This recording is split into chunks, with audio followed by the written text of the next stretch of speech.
त्यानंतर पुढची बातमी पाहूयात। दोन व्यवसाय भागीदारात पैशावरून वाद झालेला आहे। दुसऱ्या भागीदाराच्या पायाला कुलूप लावून डांबण्यात आल्याचा प्रकार समोर आलाय आणि त्यानंतर पायाचं कुलूप घेऊन भागीदारानं थेट पोलीस अधीक्षक कार्यालयात तक्रार दाखल केली आहे।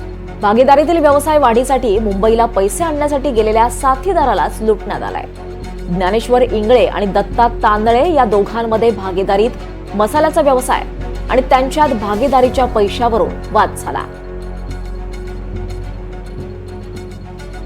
त्यानंतर या भागीदारानं थेट पोलीस अधीक्षक कार्यालयात तक्रार दाखल केली आहे।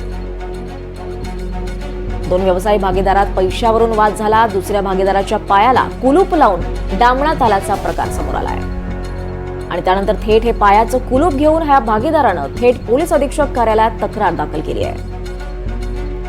भागीदारीतील व्यवसाय वाढीसाठी मुंबईला पैसे आणण्यासाठी गेलेल्या साथीदारालाच लुटण्यात आलाय।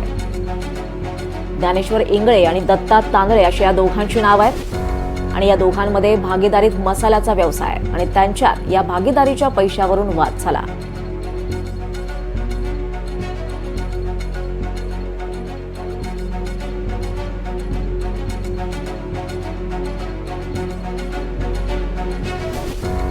तर या दोन व्यवसाय भागीदारीत पैशावरून वाद झाला आणि या वादाचं दुसऱ्या भागीदाराच्या पायाला कुलूप लावून डांबण्यात आल्याचा प्रकार समोर आला। यावर अधिक माहिती देत आहेत आपले प्रतिनिधी स्वानंद पाटील आपल्या सोबत आहेत। स्वानंद, नेमकं काय घडलं? या दोन व्यवसाय भागीदारांमध्ये पैशावरून वाद झालाय।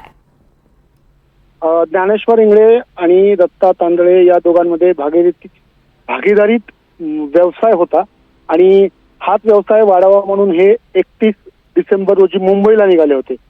मात्र जे दत्ता तांदळे आहेत त्यांनी ज्ञानेश्वर इंगळे याला डांबून ठेवल्याचा आरोप इंगळे यांनी केलेला आहे आणि 1 लाखाहून अधिकची रक्कम त्याच्याकडून लुटली। इतकंच नाही तर इंगळे यांच्या पायाला कुलूप लावून त्यांना डांबण्यात देखील आल्याचं त्यांनी सांगितलंय आणि त्यातच इंगळे यांनी कसाबसा तिथून पळ काढत थेट पोलीस अधीक्षक कार्यालय गाठलंय आणि त्यांनी ही सगळी जी आपबीती आहे त्यांच्यावर बीतलेली ही पूर्ण पोलिसांना सांगितली आणि आता या प्रकरणात गुन्हा नोंद करण्याची प्रक्रिया चालू आहे। मात्र ह्याची दुसरी बाजू अशी आहे की तांदळे हे देखील जे आहेत यांनी देखील एक तक्रार पाटोदा पोलीस ठाण्यात जे आहे ती देण्यासाठी ते गेलेलं समजतंय। आता नेमकं प्रकरण काय हे आपल्याला गुन्हा दाखल झाल्यानंतर समजणार आहे। दीपाली, धन्यवाद स्वानंद, आपण दिलेल्या या सगळ्या सविस्तर माहितीबद्दल।